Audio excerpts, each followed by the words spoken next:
പെങ്ങളെ, ഇത് വിഷം നീട്ടിയതാ. വിറക് പെറുക്കാൻ പോകുന്ന സുഭദ്രയെ പാമ്പ് കൊത്തുന്നു. സുഭദ്രയെ ആശുപത്രിയിലെത്തിക്കാൻ സഹായം അഭ്യർത്ഥിച്ചിട്ടും മതികലയും രവിയും സഹായിക്കുന്നില്ല. ഒടുവിൽ മഹാദേവൻ തമ്പി സഹായത്തിനെത്തുന്നു. രക്ഷപ്പെടാനുള്ള ചാൻസ് വളരെ കുറവാണ്. സുഭദ്രയുടെ നില അപകടകരമെന്ന് ഡോക്ടർ പറയുന്നു. അല്ലെങ്കിൽ ദൈവം ഇനി എന്തെങ്കിലും അത്ഭുതം പ്രവർത്തിക്കണം. കുട്ടിമണി സുഭദ്രയ്ക്ക് വേണ്ടി പ്രാർത്ഥിക്കുന്നു. കുട്ടിമണിയുടെ പ്രാർത്ഥനയിൽ സുഭദ്ര രക്ഷപ്പെടുന്നു. സുഭദ്രയെ സഹായിക്കാത്തതിന്റെ പേരിൽ ബാലൻ രവിയെ വഴിയിൽ തടയുന്നു. തുടർന്ന് കയ്യേറ്റം നടക്കുന്നു. തുടർന്ന് കാണുക. അങ്ങനെ മാമ്പഴത്തിനു വേണ്ടി ബാലഗണപതിയും ബാലമുരുകനും തമ്മിൽ തർക്കമായി. ഭഗവാൻ ശ്രീ പരമേശ്വരനും പാർവതിയും എന്ത് ചെയ്യണോന്നറിയാതെ ആകെ വിഷമത്തിലായി. എന്നാത്തിനാ വിഷമിക്കുന്നേ? മാങ്ങ വാങ്ങിച്ചപ്പോ 1 കിലോ വാങ്ങിച്ചാ പോരായിരുന്നോ? അല്ലാതെ പിശിക്കുക ഇങ്ങനെ ഇരിച്ചു. അല്ല പിന്നെ എന്റെ പൊന്നു കുട്ടിമണി, ഞാൻ പറയുന്നൊന്ന് കേക്ക്. ബാലഗണപതിയും ബാലമുരുകനും തമ്മിൽ വലിയ വഴക്കായി. വഴക്കാവണം. ഗണപതിക്ക് ചുംബിക്കൈ കൊണ്ട് അങ്ങ് തട്ടിപ്പറിച്ചെടുത്ത പോരായിരുന്നോ മാമ്പഴം? എന്റെ കുട്ടിമണി, ഇത് പുരാണമാ. എന്നുവെച്ചാ ദൈവങ്ങളുടെ കഥ. പിന്നെ ഒരു മാങ്ങാപ്പഴം തട്ടിപ്പറിക്കാൻ പറ്റാത്ത ദൈവങ്ങള്. ദൈവങ്ങൾ ആരുടെ ഒന്നും എടുക്കത്തില്ല. അതെനിക്കറിയാ. ഞാൻ ഇന്നാളെ ദൈവത്തിന് ഒരു 50 പൈസ മേലോട്ട് എറിഞ്ഞു കൊടുത്താ. എടുത്തോന്നും പറഞ്ഞിട്ട് പക്ഷേങ്കില് ദൈവം എടുത്തില്ല. ആ 50 പൈസ താഴെ എന്റെ തലേ വീണടിച്ച് വേദനിച്ചറിയാവോ? പോട്ടെ പോട്ടെ. ആ അതെ. എന്നിട്ട് ആർക്ക് കിട്ടിയാ മാങ്ങാപ്പഴം? ആർക്കും കിട്ടിയില്ലെങ്കിൽ എനിക്ക് അന്നേക്കത്. അതെ. എന്നിട്ടോ? എന്നിട്ട് ഗണപതിയുടെയും മുരുകന്റെയും വഴക്ക് തീർക്കാൻ ഭഗവാൻ പരമശിവൻ ഒരു ബുദ്ധി പറഞ്ഞു കൊടുത്തു. എന്നാ ബുദ്ധിയാ? ആദ്യം 2 പേരോടും പോയി ലോകം ചുറ്റി വരാൻ പറഞ്ഞു. 3 തവണ ലോകം ചുറ്റി ആദ്യം വരുന്നവർക്ക് മാമ്പഴം. നല്ല ബുദ്ധിയാ. മക്കളെ പറഞ്ഞു വെച്ചിട്ടാ മാങ്ങാപ്പഴം തിന്നാനല്ലേ? അല്ല കുട്ടിമണി, ബാക്കി കൂടി കേക്ക്. ഭഗവാൻ പരമശിവൻ ഇങ്ങനെ പറഞ്ഞ പാടെ ബാലമുരുകൻ തന്റെ വാഹനമായ മയിലിന്റെ പുറത്തു കയറി ലോകം ചുറ്റാൻ പോയി. അല്ല, എന്നിട്ട് ഗണപതി പോയില്ലേ? ഗണപതിയുടെ വാഹനം ഏതാന്ന് പറ. പുലി അല്ല, എലി. ഒരു കുഞ്ഞെലി അല്ലേ? എലി. കുഞ്ഞ് എലിയുടെ പുറത്തു കയറി ലോകം ചുറ്റാൻ പറ്റുമോ? അയ്യോ, എങ്ങനെ പറ്റാനാ? അന്നേരം ഗണപതി ഭഗവാൻ ഒരു വലിയ ബുദ്ധി കാണിച്ചു. ശ്രീ പരമേശ്വരനെയും ശ്രീ പാർവതിയെയും വലം വെക്കാൻ തുടങ്ങി. മക്കൾക്ക് അച്ഛനമ്മമാരെക്കാൾ വലിയ ലോകം വേറൊന്നുമില്ല കുട്ടിമണി. 3 തവണ തങ്ങളെ വലം വെച്ച ഗണപതിക്ക് ശ്രീ പരമേശ്വരൻ മാമ്പഴം നൽകി. ഇത് കണ്ടുകൊണ്ടാണ് ബാലമുരുകൻ തിരിച്ചെത്തിയത്. മാമ്പഴം കിട്ടാത്തതിന്റെ പിണക്കത്തിലാ മുരുക ഭഗവാൻ പഴനിമലയ്ക്ക് പോയത്. അപ്പഴേ ഇവിടുന്ന് മാങ്ങാപ്പഴം കിട്ടാത്തതിന്റെ പേരിലാ കാവടി അച്ഛൻ പിണങ്ങി പറഞ്ഞു പോയത്. ഞാൻ ലോകം ചുറ്റാൻ പോവാനേ. അയ്യോ, എന്റെ അമ്മയാ എന്റെ ഏറ്റവും വലിയ ലോകം. ഞാൻ ഇപ്പൊ ലോകം ചുറ്റും.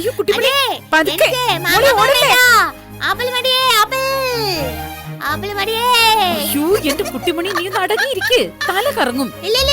എനിക്ക് തല കറങ്ങി കുട്ടിമണി താഴെ വീഴുവേ. അയ്യോ, എനിക്ക് വേണ്ട, ഞാൻ ഇവിടെ ഇരുന്നാലാവേ.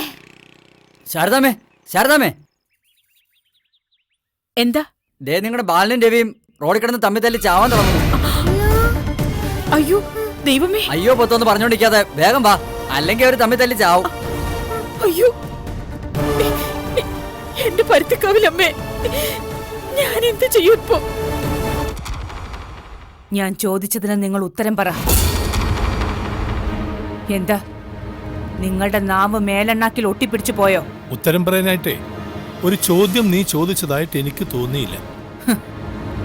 ഞാൻ ചോദിക്കുന്ന ഏതൊരു ചോദ്യത്തിനും നിങ്ങൾ ഉത്തരം പറഞ്ഞേ മതിയാവൂ.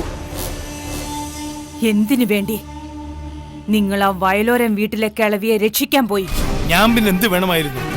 പാമ്പ് കടിയേറ്റ് നടു റോഡിൽ പിടയുന്നവരെ കണ്ടില്ലെന്നടിച്ച് വണ്ടി വിട്ട് പോണമായിരുന്നു. അങ്ങനെ തന്നെ പോണമായിരുന്നു. വയലോരം വീട്ടിലൊരു മരണം, അതൊരു പൂച്ചക്കുഞ്ഞിന്റെ ആണെങ്കിൽ പോലും എന്നെ സന്തോഷിപ്പിച്ചേനെ. എനിക്ക് നിന്റെ അത്ര മനക്കെട്ടിയും തൊലിക്കെട്ടിയും ഒന്നുമില്ല ജലജ. നീ ഉപദ്രവിക്കുന്നതിലും കൊല്ലുന്നതിലൊക്കെ സന്തോഷം കണ്ടെത്തുന്ന ആളാ. പക്ഷേ ഞാൻ സഹായിക്കുന്നതിലും സംരക്ഷിക്കുന്നതിലുമാ സന്തോഷം കണ്ടെത്തുന്നത്. വയലോരം വീട്ടുകാരെ ഒഴികെ ആരെ വേണമെങ്കിലും നിങ്ങൾ സഹായിച്ചോ? സഹായത്തിന് അർഹതയില്ലാത്ത കൂട്ടരാവര്, ഓ, നന്ദിയില്ലാത്ത ജന്തുക്കള്. നീ സഹായിക്കണ്ട, നിന്റെ മോളും സഹായിക്കണ്ട, എന്റെയും നിന്റെയും മരുമകൻ എന്ന് പറയുന്ന നട്ടില്ലാത്തവന് സഹായിക്കണ്ട. സ്വന്തം അപ്പച്ചമ്മയെ ആശുപത്രി കൊണ്ടുപോകാൻ കാർ കൊടുക്കാത്തവനവൻ. കൊടുത്തില്ലെങ്കിൽ കണക്കായിപ്പോയി. ജീവിതത്തിൽ ആദ്യമായിട്ട് എനിക്ക് അവനെ ഓർത്ത് അഭിമാനം തോന്നുക. നീയൊക്കെ മനുഷ്യകുലത്തിൽ തന്നെ ജനിച്ചവളാണോടി? ഇത്രയും ദുഷ്ടരാവരുത് മനുഷ്യര്. എന്റെയും നിങ്ങളുടെയും കുലമഹിമ തമ്മിലുള്ള വ്യത്യാസം ഞാൻ പറയണോ ഇപ്പോ? നീ എന്ത് വേണമെങ്കിലും പറയും. നാളെയാണെങ്കിലും എന്റെ മുന്നിൽ ഒരാൾ സഹായത്തിന് കൈനീട്ടി നിന്നാൽ അതെന്റെ ശത്രുവാണെങ്കിൽ പോലും ഞാൻ സഹായിച്ചിരിക്കും.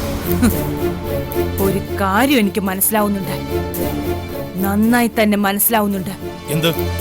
വയലോരം വീട്ടുകാരെ സഹായിക്കാനുള്ള നിങ്ങളുടെ ഈ വ്യഗ്രതയ്ക്ക് പിന്നിലെ യഥാർത്ഥ കാരണം എന്താണെന്ന്. എന്താ? അല്ല, നീ ഒന്ന് പറയ്, ഞാനൊന്ന് കേൾക്കട്ടെ. എപ്പോഴും എന്നോടും എന്റെ മകളോടുമുള്ള മത്സരം, ഞങ്ങളെ തോൽപ്പിക്കാനുള്ള വാശി. ജലജെ, ഏതൊരു കാര്യത്തെയും പകയുടെയും വൈരാഗ്യത്തിന്റെയും കണ്ണിലൂടെ കാണുന്നവർക്ക് അങ്ങനെയേ തോന്നും. ചത്തു കഴിഞ്ഞാൽ പിന്നെ ഒരു ചെരുപ്പിന്റെ വില പോലും ഇല്ലാത്തവരാ നമ്മൾ മനുഷ്യർ. അപ്പൊ പിന്നെ ജീവിച്ചിരിക്കുമ്പോ പറ്റുന്ന നല്ല കാര്യങ്ങൾ ചെയ്യാൻ നോക്കാം. നിങ്ങളങ്ങ് സ്വർഗത്തിൽ പൊയ്ക്കോ മനുഷ്യ, ഞാൻ നരകം കൊണ്ട് തൃപ്തിപ്പെട്ടോളാം. നരകം പോലും നിനക്ക് കിട്ടാനിടയില്ല ജലജെ. അതിന് താഴെ ഏതെങ്കിലും സ്ഥലമുണ്ടെങ്കിൽ അത് കിട്ടിയാ ഭാഗ്യം.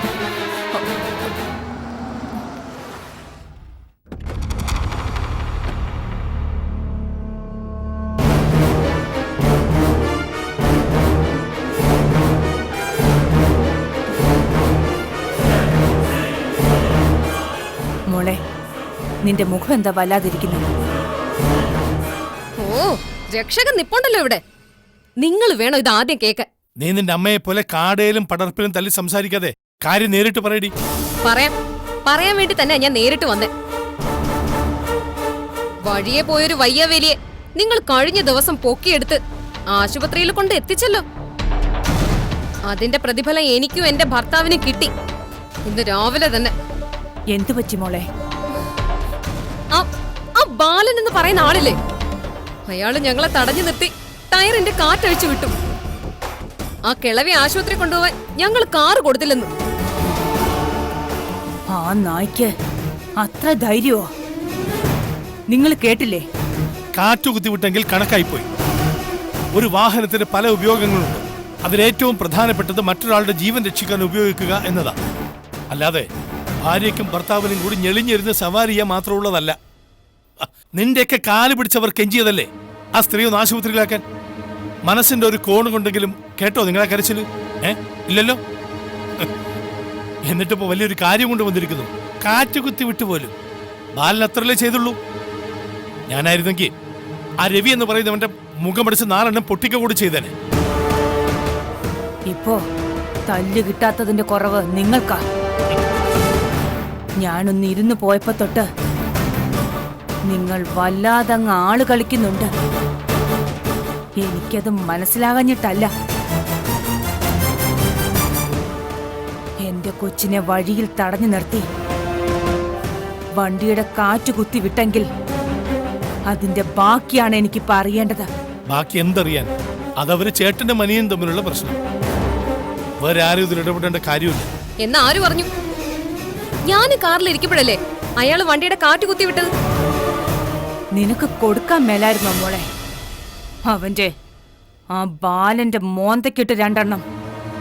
ഞാൻ കൊടുത്തേനെ. അപ്പോഴത്തേക്ക് ആള് കൂടി. എന്നിട്ടെന്താ?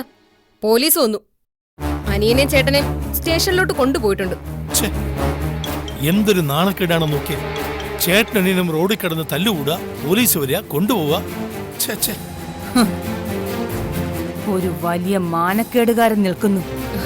എന്നോട് സ്റ്റേഷനിലേക്ക് ചെല്ലാൻ ഫോൺ വന്നായിരുന്നു. എന്തിന്? ആ, അറിയത്തില്ല. മോള് പോ.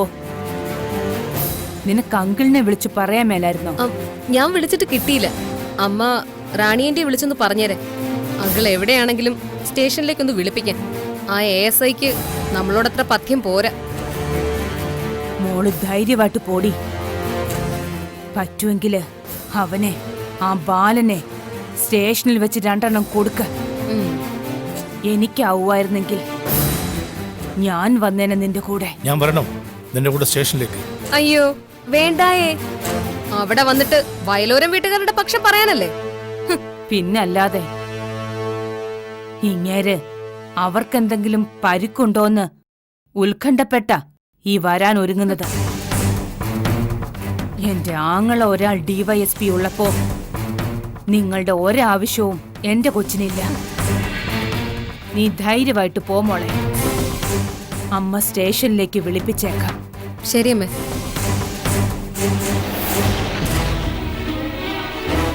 അവളെ എന്റെ മോളാ. അവൾ ഇന്ദ്രനെയും ചന്ദ്രനെയും വകവെക്കില്ല. എല്ലാവരുടെയും തലയ്ക്ക് മേലിലൂടെ അവൾ സഞ്ചരിക്കൂ. എല്ലാവരുടെയും തലക്ക് മുകളിലൂടെ സഞ്ചരിച്ച മാണിക്യമംഗലത്തെ ജലജകുമാരിയുടെ ഇപ്പോഴത്തെ അവസ്ഥ ഒന്ന് ചിന്തിക്കുന്നത് നന്നായിരിക്കും. ഞാൻ ചിന്തിച്ചോളാം. എടി ഇപ്പൊ പണ്ടത്തെ പോലെയല്ല. ഒരുപാട് ഉയരത്തിൽ പറക്കുന്നവർക്ക് ദൈവം ഇപ്പൊ തന്നെ ഒരു സമ്മാനം ഒരുക്കി വെക്കും. അത് വാങ്ങിക്കാൻ താഴേക്ക് ഇറങ്ങി വരികയും ചെയ്യും. അതിന്റെ ഏറ്റവും വലിയ ഉദാഹരണമാണ് നീ, മാണിക്യമംഗലത്തെ ജലജകുമാരി.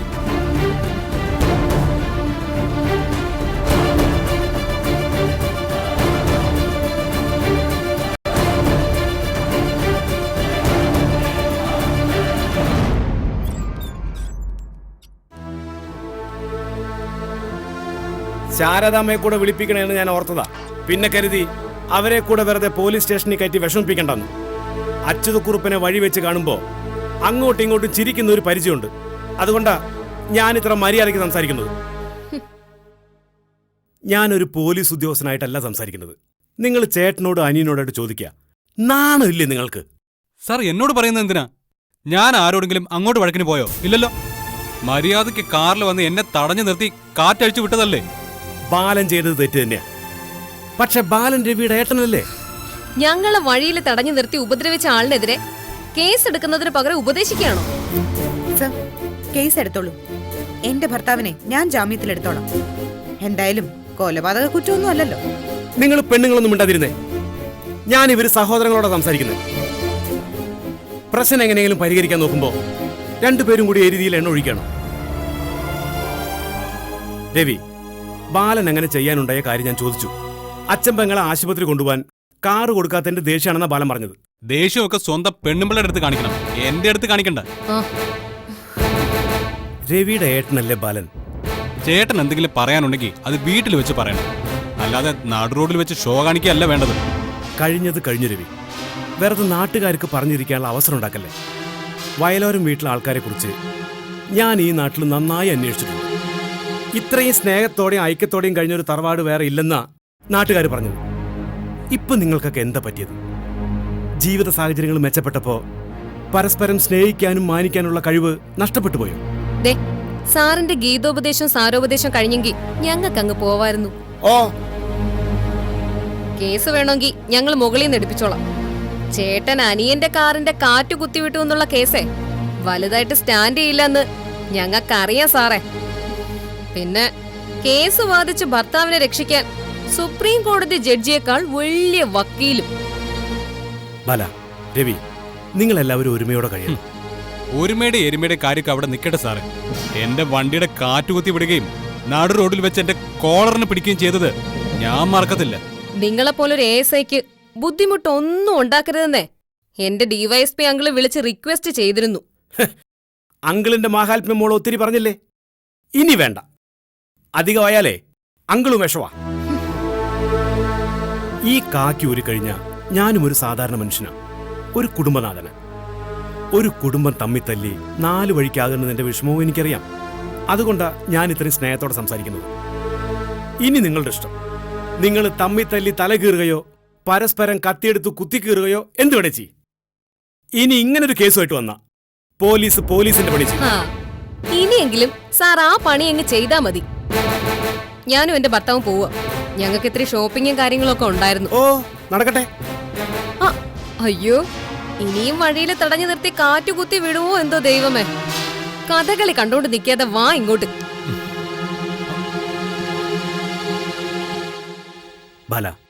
ബാലൻ കുറച്ച് പ്രായമുള്ള ആളല്ലേ. എടുത്തു ചാട്ടം ബാലനൊന്ന് കുറയ്ക്ക്. ബന്ധങ്ങൾ കളയാൻ എളുപ്പ, തിരിച്ചു പിടിക്കാൻ പിന്നീട് ഒരിക്കലും കഴിഞ്ഞൊന്നു വരില്ല. പോയിക്കോ, എനിക്ക് വേറെ പണിയുണ്ട്. പോവാൻ ചന്ദ്രേട്ട. ഇനി ഞങ്ങളുടെ ഭാഗത്തുനിന്ന് പ്രശ്നങ്ങളൊന്നും ഉണ്ടാവില്ല സർ. ആയിക്കോട്ടെ, ചെല്ലേ.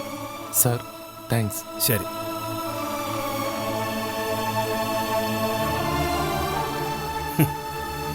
ഒരമ്മയുടെ വയറ്റിൽ നിന്ന് വന്ന മക്കളാ. പക്ഷെ എന്തൊരു വ്യത്യാസം. സോമ സർ, താൻ പോയൊരു ചായക്ക് പറയടൂ. മധുരം കുറച്ച് കൂട്ടിയിട്ടോളം പറ. ആ DYSPയുടെ അനന്തര വെളുപ്പണിന്റെ വർത്തമാനം കേട്ടിട്ട് അണ്ണാക്ക് വരെ കഴിക്കുന്നു. ചെല്ല്. ശരി സർ.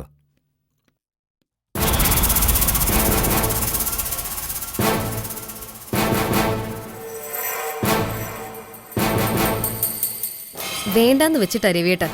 അല്ലെങ്കിൽ എന്റെ രവിയേട്ടന്റെ കുത്തിന് പിടിച്ച നിങ്ങളുടെ ആ ചേട്ടൻ, ആ ബാലചന്ദ്രന്റെ കയ്യെ പോലീസ് സ്റ്റേഷനിൽ വെച്ച് തന്നെ ഞാൻ തല്ലി ഒടിപ്പിച്ചേനെ. അതായിരുന്നു വേണ്ടിയിരുന്നത്. എന്റെ വണ്ടിയുടെ കാറ്റ് കുത്തിവിടാൻ അയാൾ ആരാ? അതെ, അത്രയ്ക്ക് വലിയ അഹങ്കാരത്തിന്റെ ആവശ്യമൊന്നും ഇല്ലല്ലോ.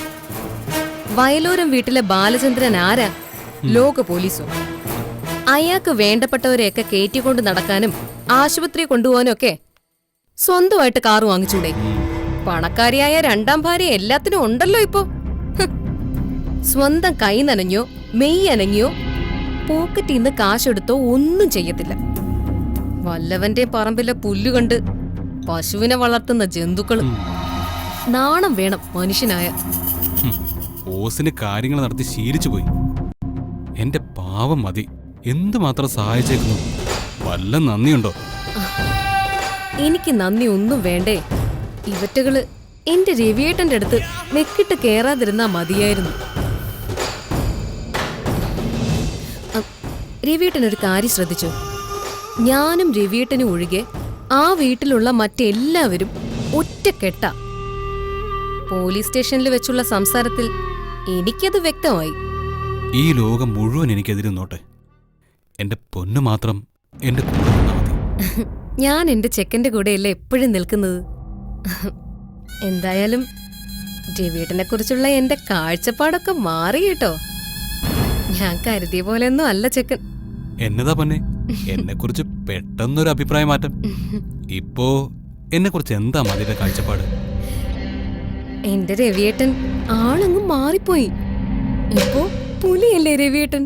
വെറും പുലിയല്ല, ഒരു സിംഹം. ഒന്ന് പോ പൊന്നെ, എന്നെ കളിയാക്കാതെ. എന്റെ രവിയേട്ട, ഞാൻ കളിയാക്കിയതൊന്നും അല്ല. എന്റെ ഭർത്താവ് ഞാൻ ആഗ്രഹിച്ചതുപോലൊക്കെ വരുന്നത് കൊണ്ടുള്ള സന്തോഷം കൊണ്ടാ.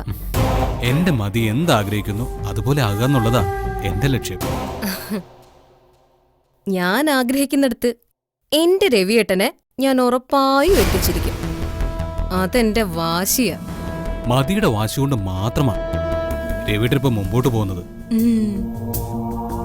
എനിക്കൊരു കാര്യത്തിൽ വാശി തോന്നിയാലേ അത് ഞാൻ നടപ്പിലാക്കുന്നതുവരെ എനിക്ക് വിശ്രമം ഉണ്ടാവത്തില്ല. ഞാൻ സ്മാർട്ടല്ലാന്നല്ലേ എപ്പോഴും മതി പരാതി പറഞ്ഞിരുന്നത്. ഇപ്പോ എനിക്ക് മാറ്റം വന്നില്ലേ?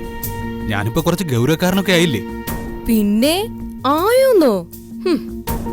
ദേഷ്യം വരുമ്പോ രവിയേട്ടനെ കാണാൻ എന്തൊരു ഭംഗിയാണെന്നോ. എപ്പോഴും അങ്ങ് ദേഷ്യം പിടിപ്പിക്കാൻ തോന്നും. ഞാൻ എന്തായാലും എന്റെ മതിയോട് ദേഷ്യപ്പെടത്തില്ല. ഞാൻ ഇന്ന് അമ്മയോടും പറഞ്ഞു രവിയേട്ടന് ഒത്തിരി മാറ്റം വന്നിട്ടുണ്ടെന്ന്. ഉടനെ എന്റെ അമ്മ പറയുക, എനിക്ക് ആൺമക്കളില്ലെങ്കിൽ എന്താടി, നട്ടലുള്ള ഒരു ഒന്നാന്തരം മരുമകനില്ലെന്ന്. സത്യം? ആ, എന്നെപ്പറ്റി അങ്ങനെയൊക്കെ പറഞ്ഞോ അമ്മ? ആ പറഞ്ഞോന്നോ? ദേഷ്യം വരുമ്പോ രവിയേട്ടനെ കുറ്റപ്പെടുത്തുന്നേ ഉള്ളൂ. അമ്മയ്ക്ക് രവിയേട്ടന് വലിയ കാര്യമാ. ചില സമയത്ത് എന്നെ ഓരോന്ന് പറയുന്നത് കേൾക്കുമ്പോ വിഷമം തോന്നും എനിക്ക്. ചേ രവിയേട്ടൻ എന്താ ഇങ്ങനെ കൊച്ചു കുട്ടികളെ പോലെ സില്ലിയാവുന്നത്? അമ്മ ഇങ്ങനെയൊക്കെ പറയുന്നത് രവിയേട്ടനെ സ്വന്തം മകനെ പോലെ കാണുന്നതുകൊണ്ടാ. അതെനിക്കറിയാം. എന്നാലും ഊരെന്നാലും ഇല്ല രവിയേട്ട. രവിയേട്ടന്റെ ഈ ആവശ്യമില്ലാത്ത ചിന്തകളൊക്കെ കള. അമ്മയ്ക്ക് രവിയേട്ടനെ ഇഷ്ടമല്ലായിരുന്നെങ്കിൽ എന്നെ കെട്ടിച്ചു തരാതിരുന്നാ പോരായിരുന്നോ? രവിയേട്ടൻ ഒരു കാര്യം മനസ്സിലാക്കണം കേട്ടോ. ഇപ്പൊ നമുക്ക് ബന്ധുക്കളെന്ന് പറയാൻ എന്റെ വീട്ടുകാര് മാത്രമേ ഉള്ളൂ. അതെനിക്കറിയാം മതി.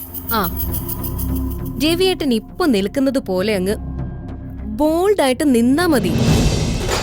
എല്ലാവരും രവിയേട്ടന് മുമ്പിൽ മുട്ടുകുത്തും.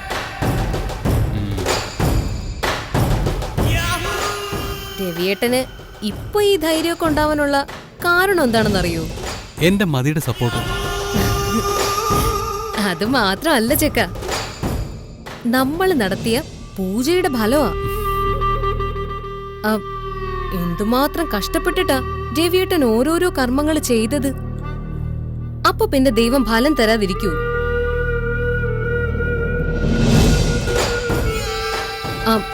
നമുക്ക് പറ്റിയാൽ അടുത്ത ദിവസം തന്നെ ആ ജോത്സ്യനെ ഒന്നുകൂടി പോയി കാണാൻ രവിയേട്ട. പറ്റിയ പുതിയൊരു ചാർത്തും കൂടി എഴുതി മേടിക്കാം. അപ്പൊ ഇനി ഓരോരോ പൂജകൾ ചെയ്യണ്ടേ മതി? ആ വേണം. മടി പിടിക്കാതെ അതൊക്കെ അങ്ങ് ചെയ്യ് രവിയേട്ടാ. എല്ലാം നമ്മുടെ നന്മയ്ക്ക് വേണ്ടിയല്ലേ. ഓരോ പൂജകൾ കഴിയുന്നതിനനുസരിച്ച് രവിയേട്ടൻ കൂടുതൽ ശക്തിമാനായി വരും. ആ എല്ലാരെയും അങ്ങ് ഭരിച്ചേക്കണം രവിയേട്ട. ആ വീട്ടില് ഇടയ്ക്കിടയ്ക്ക് വഴക്കും ഉണ്ടാക്കണം. എന്നാലേ രവിയേട്ടന്റെ മറ്റുള്ളവർക്കൊരു പേടി ഉണ്ടാവും. വഴക്കുണ്ടാക്കിയ ഞാനൊരു വഴക്കാളിയാണെന്ന് എല്ലാരും പറയത്തില്ലേ മതി? പറയട്ടെന്നേ, അതിന് രവിയേട്ടൻ എന്തോ? എല്ലാവരെയും കൊണ്ട് നല്ലത് പറയിപ്പിക്കുക എന്നുള്ളതല്ലല്ലോ നമ്മുടെ ലക്ഷ്യം. എന്തായാലും രവിയേട്ടന്റെ ചേട്ടനെക്കാളും 10 മടങ്ങ് ഭേദമാണ് രവിയേട്ടനെന്ന് എല്ലാവർക്കും അറിയാം. അത് മതി. അങ്ങേർക്ക് എന്നോട് ഭയങ്കര അസൂയ. അത് പണ്ട് തൊട്ടേ ഉള്ളതാ. പഠിപ്പും സൗന്ദര്യമൊക്കെ എനിക്കല്ലേ ഉള്ളത്. മതിയെ കെട്ടിയതോടെ ഞാൻ പണക്കാരനുമായി. എനിക്കറിഞ്ഞൂടെ രവിയേട്ട, നമ്മളോടുള്ള അസൂയ കാരണോ സീതയിടത്ത് ഇയാളെ വിട്ടിട്ട് വേറെ കൊള്ളാവുന്നുള്ള ആരുടെയോ കൂടെ പോയത്. എനിക്ക് ഉറപ്പാ ഏതോ പണക്കാരന്റെ കൂടെയാ അവര് പോയത്. ആ വാശിക്കല്ലേ അയാള് വേറൊരു പണക്കാരിയെ കണ്ടുപിടിച്ച് പെട്ടെന്ന് തന്നെ കെട്ടിയത്. എനിക്കിപ്പോഴും ഒട്ടും പിടികിട്ടാത്തൊരു കാര്യം അതാ. ആ വക്കീൽ എന്ത് കണ്ടിട്ടാ എന്റെ ചേട്ടനെ കെട്ടിയത്? പണവുമില്ല, സൗന്ദര്യവുമില്ല, ബുദ്ധിയില്ല, ബോധമില്ല, വിവരവുമില്ല. അങ്ങേരോട് കുഞ്ഞുനാളിലെ കണ്ടപ്പോ തുടങ്ങിയ ഇഷ്ടമാണ് പോലും. എന്റെ രവിയേട്ട, അതൊക്കെ ചുമ്മാ പറയുന്നതല്ലേ. ആ പെണ്ണുപിള്ളയുടെ ജീവിതത്തിൽ എന്തോ സാരമായ പ്രശ്നമുണ്ട്. സീതേടത്തി നേരത്തെ ഒന്ന് കെട്ടിയതായിരുന്നു എന്നറിയാലോ. അത് പിന്നെ ദൈവകൃപയാൽ കെട്ടിയവൻ അന്ന് തന്നെ ചത്തു. വക്കീലിന് അതിനേക്കാളും എന്തോ വലിയ ഭൂതകാലമുണ്ട്, അതെനിക്കുറപ്പ്. ഇവര് ചിലപ്പോ നേരത്തെ 2 കെട്ടിക്കാണും.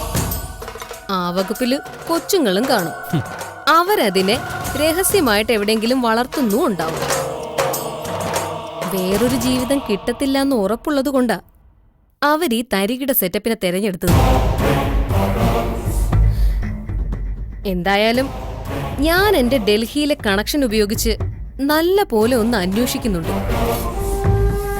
അവരുടെ ഭൂതകാലം എന്തെങ്കിലും ഒന്ന് തടയാതെ ഇരിക്കത്തില്ല. എന്നിട്ട് അവരെ ഞാൻ എന്റെ ചൂണ്ടുവിരലിൽ നിർത്തും. അത് വേണം. അതോടെ എന്റെ ചേട്ടന്റെ ഗമയങ്ങ് കുറയുമല്ലോ. എന്തായാലും ഞാൻ പറയുന്നത് പോലെ പണ്ടത്തെ കാലം പവർഫുള്ളായി രവിയേട്ടൻ പോവുക. അല്ലാതെ പോലീസ് സ്റ്റേഷനിൽ വെച്ച് ASI പറഞ്ഞ പോലെ സമാധാനം ഉണ്ടാക്കാനൊന്നും പോണ്ട. സമാധാനം വേണ്ടവരെ അതങ്ങ് ഉണ്ടാക്കട്ടെ. അല്ല പിന്നെ രവിയേട്ട, എനിക്ക് നന്നായി വിശക്കുന്നുണ്ട്. എന്റെ പൊന്നിന് എന്താ വേണ്ടത്? അത് ഞാനങ്ങ് മറന്നു. എനിക്ക് ഹെവി ആയിട്ട് എന്തെങ്കിലും വേണം രവിയേട്ട. അതിനെന്താ, ഇപ്പം പറയാൻ പൊന്നെ. വേറെ എന്താ സർ?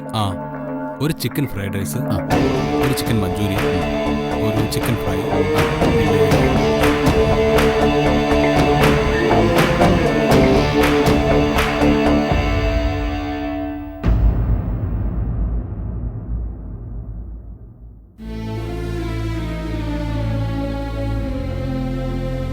എനിക്ക് നിങ്ങൾ 3 പേരുടെ സംസാരിക്കാനുള്ളൂ. പ്രായമായ ഗോവിന്ദേട്ടനോടും സുഭദ്രാമ്മയോടൊക്കെ എന്തു പറയാൻ? എന്റെ മകളോടും ഇവിടുത്തെ പുതിയ മൂത്ത മരുമകളോടും സംസാരിക്കാൻ എനിക്ക് താല്പര്യമില്ല. കുടുംബത്ത് സമാധാനം വരാൻ വേണ്ടി 2 ചെറിയ പെൺപിള്ളാരോട് നമ്മൾ അപേക്ഷിക്കേണ്ട കാര്യമില്ലല്ലോ. അതും ഒരുപാട് സമാധാനമുള്ളൊരു വീട്ടിലേക്ക് വലതുകാലം വെച്ച് കയറി വന്നവരോട്. അയ്യോ അച്ഛാ, മതിലയുടെ ഭാഗത്തുനിന്ന് ഇവിടെ ഒരു കുഴപ്പമില്ല. ഇന്ദുവിന്റെ ഭാഗത്തും എന്തെങ്കിലും കുഴപ്പങ്ങളുള്ളതായി? വേണ്ട വേണ്ട, അങ്ങോട്ടും ഇങ്ങോട്ടുള്ള ന്യായീകരണവും പഴിചാരലും ഒന്നും വേണ്ട. രവി, മതികല എന്റെ മോളല്ലേ. അവൾ എന്തുമാത്രം പാവമാണെന്നും അവൾക്ക് എന്തുമാത്രം ഗുണവും ദോഷവും ഉണ്ടെന്നും എനിക്കറിയാം. അല്ല, ശാരദാമ്മയ്ക്കൊന്നും പറയാനില്ലേ?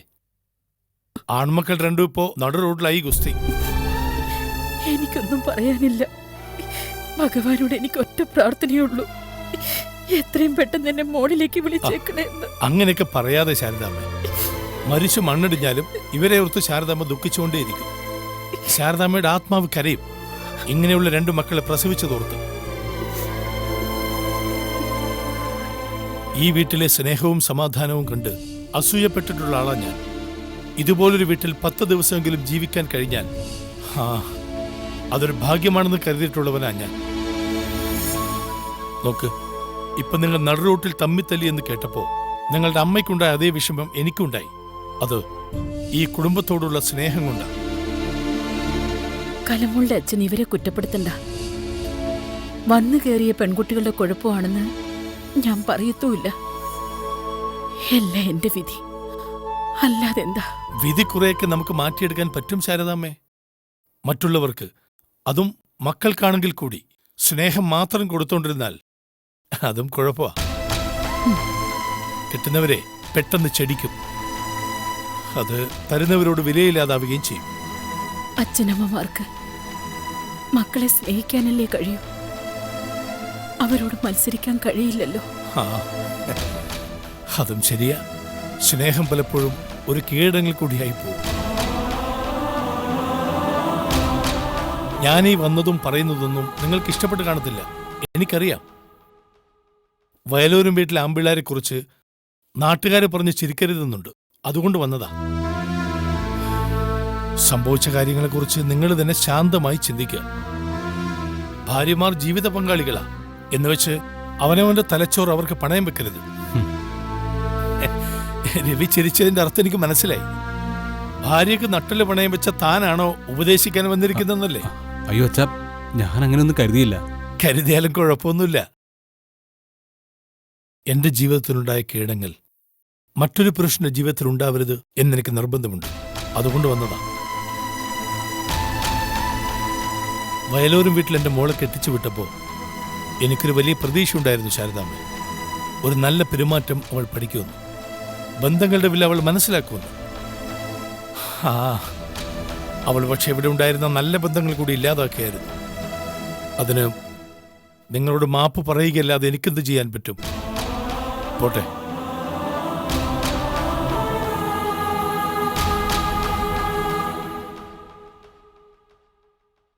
ഒരിക്കൽ സമാധാനം തേടി അമ്മയെ ഇവിടെ വിട്ടു പോയതാ. ദയവ് ചെയ്ത് നിങ്ങൾ മക്കൾ കൂടി ഇനി അങ്ങനെ ഒരു സാഹചര്യം ഉണ്ടാക്കി വെക്കരുത്. അവസാനമായി എനിക്കിതേ പറയാനുള്ളൂ.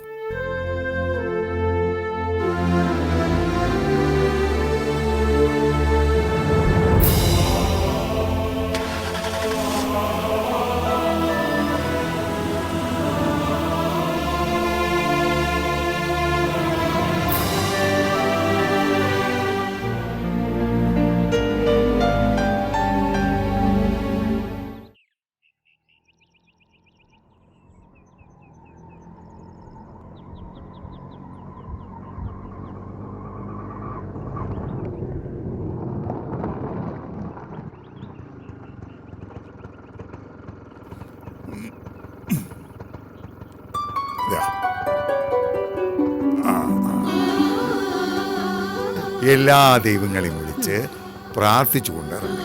ഇവിടുന്ന് നിന്നെ താങ്ങിയെടുത്തോണ്ട് അങ്ങോട്ട് പോയത്. തിരിച്ച് നിന്റെ കാലിൽ തന്നെ ആരോഗ്യത്തോടെ നടന്നു വരാനുള്ള ഭാഗ്യം ദൈവം തന്നില്ലേ?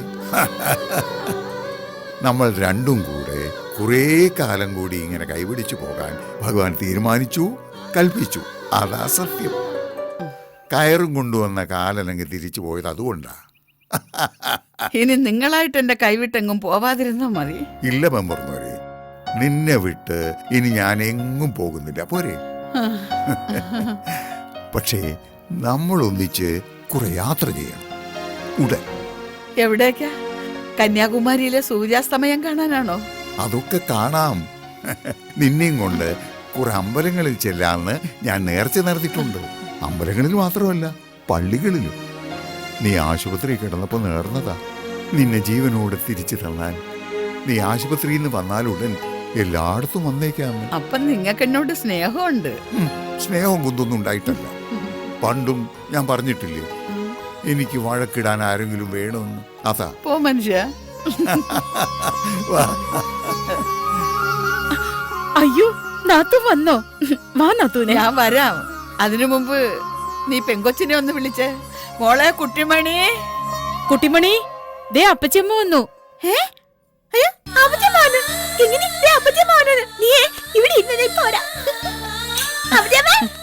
എന്റെ പെങ്കൊച്ചിന്റെ ഒരാളുടെ പ്രാർത്ഥന ഒന്നുകൊണ്ട് മാത്രമാ ഞാൻ ജീവിതത്തിലേക്ക് തിരിച്ചു വന്നത്. പൊന്നു മോളെ.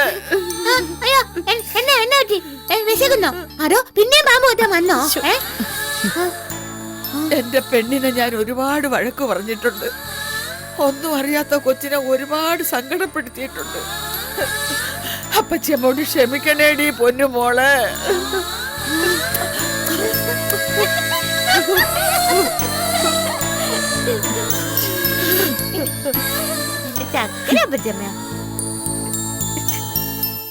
ആ തള്ള വന്നിട്ട് നിന്നോടെന്തെങ്കിലും സംസാരിച്ചോ? ആ സുഭദ്ര. ഏയ് ഇല്ല ഇല്ല, ഗുണവും ഇല്ല ദോഷവും ഇല്ല. ഞാൻ കരുതിയത് അവരെന്തെങ്കിലും കുത്തുവാക്ക് പറയൂന്ന. ആകെ എന്നോട് ചോദിച്ചത് എന്തുണ്ട് മോളെ വിശേഷമെന്ന. ആ ചോദ്യത്തിന്റെ അർത്ഥം നിനക്ക് മനസ്സിലായില്ലേ? നീ വണ്ടി തന്നില്ലെങ്കിലും കണ്ടില്ലേടി ഞാൻ രക്ഷപ്പെട്ട് തിരിച്ചു വന്നിരിക്കുന്നതെന്ന്. എനിക്കത് മനസ്സിലായി. അവരെ കടിച്ച പാമ്പിനെ കണ്ടിരുന്നെങ്കിൽ ഞാനൊരു സമ്മാനം കൊടുത്തേനെ. മനസ്സിനകത്താണെങ്കിലും ഇപ്പൊ മൊത്തത്തിൽ വയലോരം വീട്ടുകാര് ജയിച്ചു നിൽക്കുക. അവരെ അങ്ങനെ ജയിച്ചു നിൽക്കാൻ ഞാൻ സമ്മതിക്കത്തില്ല. എല്ലാത്തിനും വല്ല വിഷവും കലക്കി കൊടുത്താലോ എന്നു വരെ ഞാൻ ചിന്തിക്കുന്നുണ്ട്. വേണ്ട, എടുത്തു ചാടി ഒന്നും ചെയ്യരുത്. അമ്മ തന്നെയാണോ ഈ പറയുന്നത്? പണ്ട് സ്നേഹം നടിച്ച വയലോരം വീട്ടുകാരെ മുഴുവൻ അടിമയാക്കി കൊണ്ടു നടന്നവളല്ലേ നീ? എന്നുവെച്ച് എനിക്കിനി അവരോട് സ്നേഹം നടിക്കാനും പഞ്ചാര വർത്തമാനം പറയാനും ഒന്നും പറ്റത്തില്ല. ഇപ്പോ നേർക്ക് നേർ നിന്നുള്ള പോരാട്ടമാ, ഫേസ് ടു ഫേസ് വാർ. ആയിക്കോട്ടെ, ആ യുദ്ധത്തിൽ ഇപ്പോൾ എല്ലാവരും സപ്പോർട്ട് ചെയ്യുന്നത് ബാലനെയാ. നിന്നെയും രവിയെയും ആരും പിന്തുണച്ചില്ലെങ്കിലും കുഴപ്പമില്ല. പിന്തുണ ആ ബാലന് കിട്ടുന്നതാ പ്രശ്നം. അതിനിപ്പോ ഞാൻ എന്ത് വേണോന്ന് അമ്മ പറയുന്നത്? അതാ ഞാൻ പറഞ്ഞത്, എടുത്തുചാട്ടം അല്പം കുറയ്ക്കാമെന്ന്. എന്താണ് നമ്മൾ ചെയ്യാൻ പോകുന്നതെന്ന് ഒരു സൂചനയും അവർക്ക് കിട്ടരുത്. അപ്രതീക്ഷിതമായി ചില വഴിത്തിരിവുകൾ ഉണ്ടാവുകയും വേണം. അവിടെ കയ്യടി കിട്ടേണ്ടത് നിനക്കായിരിക്കണം. അപ്പോ ഞാൻ അവരെ സഹായിക്കേണ്ടി വരത്തില്ലേ? ഒരിക്കലും സഹായിക്കരുത്. നീ സഹായിക്കുന്നതായും സപ്പോർട്ട് ചെയ്യുന്നതായും അവർക്കൊന്ന് തോന്നിയാ മതി. ആ നോക്കട്ടെ, വയലോരം വീട്ടുകാരെ ഏതൊക്കെ രീതിയിൽ കുരങ്ങ് കളിപ്പിക്കാൻ പറ്റുമോ അതൊക്കെ ഞാൻ ചെയ്യും. അവനെവിടെ? ആ രവി. ഓ, കമ്പനിയിലേക്കെന്നും പറഞ്ഞ് രാവിലെ തന്നെ പോയിട്ടുണ്ട്. അവന്റെ കാര്യത്തിൽ എന്താ നിന്റെ തീരുമാനം? ജോത്സ്യൻ പറയുന്ന വേഷങ്ങളും കെട്ടിച്ച് ഇങ്ങനെ മുന്നോട്ട് കൊണ്ടുപോകാനാണോ? എന്തായാലും അയാൾക്ക് ഭ്രാന്താണെന്ന് നാട്ടിലെല്ലാം സംസാരമായി കഴിഞ്ഞു. 1-2 പേര് എന്നോട് ചോദിക്കുകയും ചെയ്തു, ഡിവോഴ്സ് ചെയ്തൂടേന്ന്. അങ്ങനെ ചെയ്താ നിന്റെ ലക്ഷ്യം അവിടെ തീരുവല്ലോ, അല്ലേ? ലക്ഷ്യത്തിലെത്തും വരെ ഞാൻ എന്തും സഹിക്കും. ഒടുക്കം വിക്ടറി സ്റ്റാൻഡിൽ കയറി നിന്ന് എനിക്കൊന്ന് ചിരിക്കണം. അവസാനത്തെ ചിരി എന്റെ മകൾക്ക് തന്നെ ആയിരിക്കും, അതുറപ്പാ. കുട്ടിമണി എവിടെ? ഓ,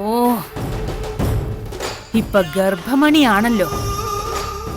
അവളെ ആ പൊട്ടിയെ കാണുമ്പോഴാണ് എന്റെ തോൽവിയുടെ ആഴം ഞാൻ അറിയുന്നത്. മനസ്സജൻ എന്നോട് കാണിച്ച ചതിയുടെയും. അത് മറക്കരുത്. മറക്കാനോ?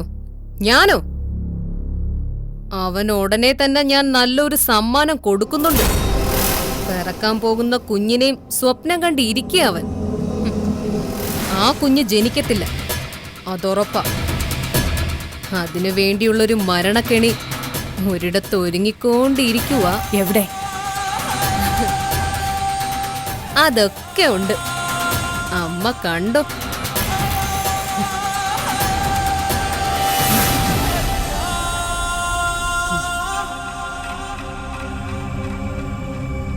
ഇത് കഴിച്ചാൽ ഉണ്ടാകുന്ന കുഞ്ഞിന്റെ നടുനാര് വരെ കരിഞ്ഞു പോകുന്ന ഉറപ്പാണോ? അതോ ചക്കിന് വെച്ചത് കൊക്കിന് കൊണ്ടെന്ന് പറഞ്ഞ പോലെ ആവും അമ്മായി? ഈ മരുന്ന് 10 ദിവസം അടുപ്പിച്ച് ചെന്ന ഗർഭത്തിൽ കിടക്കുന്നത് ഓടേതമ്പുരാനാണെങ്കിൽ കൂടി കരിഞ്ഞു പോവും. ഹാ, അത് മതി. അങ്ങനെ തന്നെ സംഭവിച്ചാ മതി. ഇതൊന്നും നാളെ ഒരു കുഴപ്പമാവത്തില്ലല്ലോ ശിവ? എന്തു കുഴപ്പം? നിങ്ങളായിട്ട് വിളിച്ചു പറഞ്ഞ് ഒരു കുഴപ്പമാക്കാതിരുന്നാ മതി. ഞാൻ ആരോട് പറയാൻ? ഞാൻ തന്നെ ഒരു പാതകം ചെയ്തിട്ട്. എന്റെ അമ്മായി, ആദ്യം നിങ്ങളെ ഈ കുറ്റബോധം ഒന്ന് കള. നിങ്ങൾ വലിയ തെറ്റൊന്നും ചെയ്തിട്ടില്ല. ഒരാളുടെ ഗർഭത്തിൽ കിടക്കുന്ന 1 മാസം പ്രായമുള്ള കുഞ്ഞിനെ ഇല്ലാതാക്കുന്നു എന്നത് അത്ര വലിയ മഹാപാതകമൊന്നും അല്ല. ഡോക്ടർമാർ വരെ അബോർഷൻ ചെയ്യുന്നില്ലേ? അങ്ങനെ നോക്കുമ്പോ അമ്മായി ആരാ? ഡോക്ടർ കനകം. പോടാ അവിടുന്ന്. അവന്റെ ഒരു തമാശ ബാക്കിയുള്ളവരുടെ ഉള്ളു പിടയ്ക്കുക. നിങ്ങൾക്കിത് എന്നാത്തിന്റെ കേടാ? ഗർഭത്തിലുള്ള ഒരു കുഞ്ഞിനെ ഇല്ലായ്മ ചെയ്യുന്നതിന് നിങ്ങളിങ്ങനെ വിറയ്ക്കുന്ന എന്നാത്തിനാ? ഇവിടെ ഭൂമിക്ക് മീതെ നീണ്ടു നിവർന്ന് കിടന്നതിനൊക്കെ ഞവിളിക്കളഞ്ഞപ്പോഴും ശിവയുടെ കയ്യും കരളും വിറച്ചിട്ടില്ല. പിന്നെ എടാ ശിവ, നീ എന്നതാടാ ഈ പറഞ്ഞേ? ഞാനൊന്നും പറഞ്ഞിട്ടില്ല. അല്ല, നീ പറഞ്ഞതിൽ എന്തോ ഉണ്ട്. അല്ലിയുടെ കാര്യത്തിൽ നിനക്കെന്തോ മനസ്സറിവുണ്ടെന്ന് എനിക്ക് അന്നേ തോന്നിയതാ. അമ്മായി, ആവശ്യമില്ലാത്ത പറയരുത്. ആവശ്യമില്ലാത്തതൊന്നും അല്ല ഞാൻ പറയുന്നത്, ഉള്ള സത്യം തന്നെ. സത്യം പറയടാ, നിനക്ക് പറ്റിയ കയ്യബദ്ധം വല്ലതും ആണോ അല്ലി? പറയടാ ശിവ. നിനക്കിത് എന്നാത്തിന്റെ സൂക്കേടാ?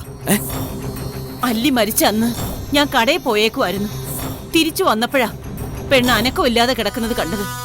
അതിന് ഞാൻ കടയിൽ പോയ സമയത്തെ നീ അവിടെ വന്നായിരുന്നു എന്ന് പപ്പടക്കാരി സരോജ എന്നോട് പറഞ്ഞായിരുന്നു. അപ്പോഴേ എനിക്ക് അപകടം തോന്നിയതാ. നിങ്ങളെന്താ CBI കളിക്കണോ? CBIയും CID ഒന്നും കളിക്കുവല്ല. ഇപ്പം ഞാനും നീ ഒന്നിച്ചു നിൽക്കുവല്ലേ. ഉള്ള കാര്യം തുറന്നു പറയുന്നതിനെന്നാ? ഓ, എന്നാ കേട്ടോ, അല്ലിയെ തീർത്തത് ഞാൻ തന്നെയാ. എന്താ, നിങ്ങളുടെ നട്ടലിനകത്തെ സുഷുമ്ന നാടി വരെ നടുങ്ങി കരിഞ്ഞു പോയോ? ശിവ തന്നെയാ ചെയ്തത്. സംഹാരം ശിവന്റെ കർത്തവ്യമല്ലേ? പിന്നെ എന്റെ ഒരു രഹസ്യം ചൂഴ്ന്നെടുത്തിട്ട് അത് വെച്ചിട്ട് എന്നെ ചൂണ്ടാണി വിരലിൽ നിർത്താമെന്നോ വല്ലതും കരുതുന്നുണ്ടെങ്കിൽ തെറ്റിപ്പോയി കേട്ടോ. അല്ലിയുടെ മുഖത്ത് വെച്ച് അമർത്തിയ തലേണ ഇപ്പോഴും ഈ വീട്ടിലെവിടെയോ ഉണ്ട്. അയ്യോ, ഞാൻ ആരോടും ഒന്നും പറയത്തില്ല. പറഞ്ഞാൽ അല്പപ്രാണിയായിരുന്ന അല്ലിക്ക് ഒരു തലേണെങ്കിലും വേണമായിരുന്നു. നിങ്ങൾക്കേ അതും വേണ്ട. ഈ 3 വിരലുകൾ മതി നിങ്ങൾക്ക്.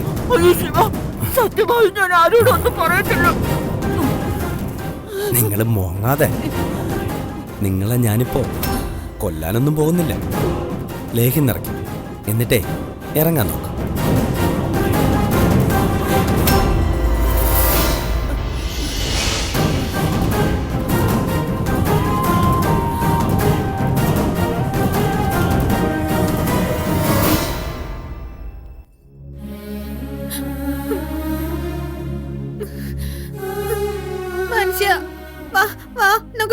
മനുഷ്യ.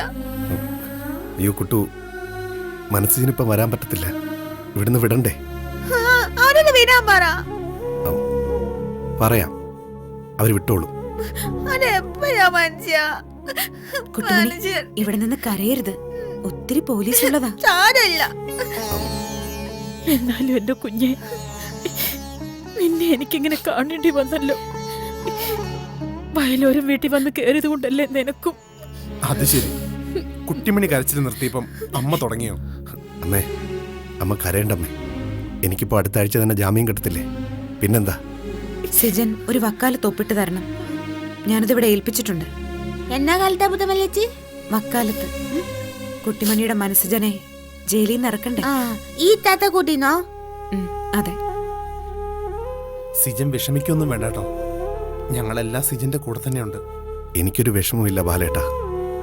പക്ഷേ കുട്ടിമണിയെ ഓർത്ത് എനിക്ക് പേടിയുണ്ട്, ഒരുപാട് പേടിയുണ്ട്.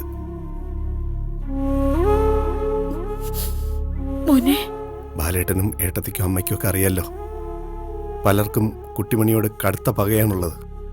ശത്രുക്കളുടെ നടുവിലാ കുട്ടിമണി. അയ്യോ, സർത്തുക്കളോ? കുട്ടിമണിയെ വെറുതെ വിടുകയല്ലെന്ന് ഒളിഞ്ഞും തെളിഞ്ഞും എന്നോട് പലരും പറയുകയും ചെയ്തിട്ടുണ്ട്. സിജ, ഞങ്ങളൊക്കെ ഇല്ലേ സിജ അവിടെ? ഞങ്ങളുടെ കണ്ണിന് താഴെ വന്ന് ആര് കുട്ടിമണി എന്ത് ചെയ്യാനാ? ബാലേട്ടനും ഏട്ടത്തിയൊക്കെ കുട്ടിമണിയെ നന്നായിട്ട് നോക്കുന്നുണ്ടെന്ന് എനിക്കറിയാം ബാലേട്ടാ.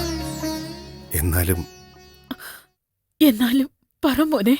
പറയുമ്പോ ഒന്നും തെറ്റിദ്ധരിക്കില്ലേ അമ്മേ? വയലോരം വീട് അത്ര സേഫ് അല്ല. കുട്ടിമണിയുടെ ശത്രു ഒപ്പമുണ്ട്. കലമോളയാണോ സിജൻ ഉദ്ദേശിച്ചത്? ബാലേട്ടാ, കുട്ടിമണിക്ക് ജാമ്യം കിട്ടി വന്നപ്പോ ഒരു ബഹളം തന്നെ നടത്തിയതാ. അതിനപ്പുറത്തേക്ക് എന്തേലും ചെയ്യാനുള്ള ശ്രമം കല നടത്തുവോ? ഒന്നും പറയാൻ പറ്റത്തില്ല എന്തു എടുത്തി. അമ്മേ, ഞാനൊരു കാര്യം പറഞ്ഞ അമ്മ അനുസരിക്കണം. എന്താ മോനെ? എനിക്ക് ജാമ്യം കിട്ടിയില്ലെങ്കിൽ കുട്ടിമണിയെ കനകമായിക്ക് ശിവയ്ക്കൊപ്പം തമിഴ്നാട്ടിലേക്ക് വിടണം. ശിവയോ? ആ, കുട്ടിമണിയെ അന്ന് പെണ്ണ് കാണാൻ വന്ന അരുൺ ഗോപി, അവന് ശിവ എന്നൊരു പേരുണ്ട്. അവനാ എല്ലാ ആപത്തിലും എന്നെ സഹായിച്ചിട്ടുള്ളത്. കണ്ടംപൂച്ച എനിക്കിപ്പോ ഇഷ്ടാ.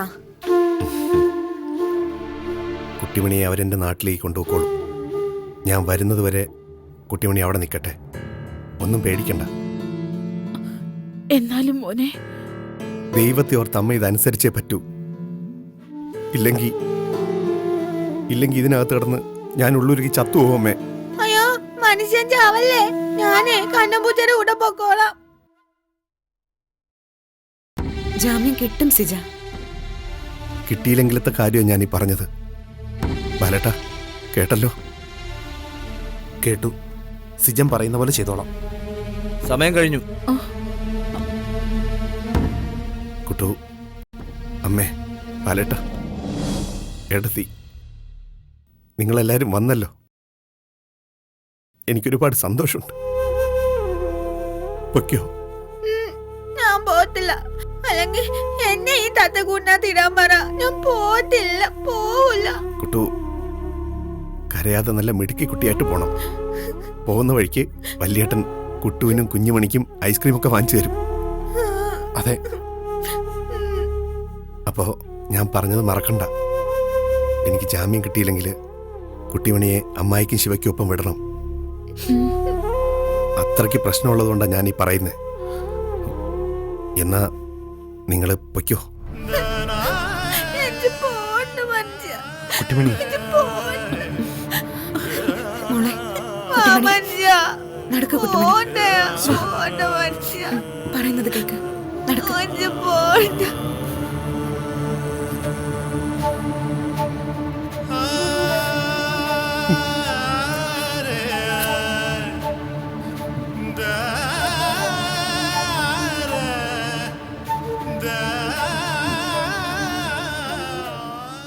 ഇത് 10 ദിവസം കഴിച്ചാൽ കുട്ടിമണിയുടെ കുഞ്ഞ് വൈകുണ്ഠം. അതെ, മതി, അത് മതി. മതികലയുടെ അഭിമാനത്തിന്റെ മുഖത്ത് ചവിട്ടിക്കൊണ്ട് ഒരു കുഞ്ഞും ഈ ഭൂമുഖത്ത് ജനിക്കണ്ട.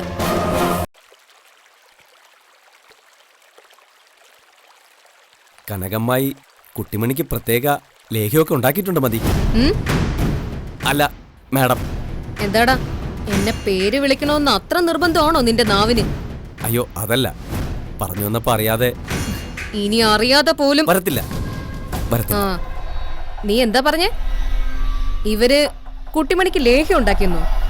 അവളുമായി ലോഹ്യം കൂടാനും അവളുടെ ആരോഗ്യം മെച്ചപ്പെടുത്താനാണോടാ ഈ ജന്തുവിനെ അങ്ങോട്ട് വിടുന്നത്?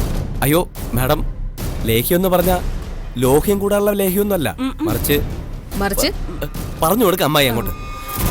അത് മോളെ മോള് മാഡമേ, ഇതേ ചില പ്രത്യേകതരം കാട്ടുചെടികളും ഇലയും പൂവും എല്ലാം കൂടെ അരച്ചു ചേർത്തുണ്ടാക്കിയ മരുന്നാ. ഇത് 10 ദിവസം കഴിച്ചാൽ കുട്ടിമണിയുടെ കുഞ്ഞ് വൈകുണ്ടത്. അതെ പോരെ? മതി, അത് മതി.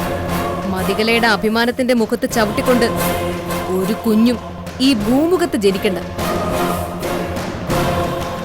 അപ്പോ എപ്പോഴാ നിങ്ങൾ വയലോരം വീട്ടിലെ ചാർജ് എടുക്കുന്നത്? നിങ്ങൾ എപ്പോഴാണ് വയലോരം വീട്ടിലേക്ക് കെട്ടിയെടുക്കുന്നതെന്ന്? ഇന്നലെ. ഇന്നലെയോ? അല്ല, നാളെ നാളെ നാളെ. ചെന്നാൽ ഉടനെ മരുന്ന് അവളുടെ വായിലേക്ക് കുത്തി കയറ്റാനൊന്നും നിക്കണ്ട. പിന്നെ ഇട ശിവ, ഇവരെല്ലാം കൊളവാക്കും, നോക്കിക്കും. എന്റെ പൊന്ന് കനക അമ്മായി, കുറച്ച് ബുദ്ധി പ്രയോഗിക്കും, കുറച്ച്.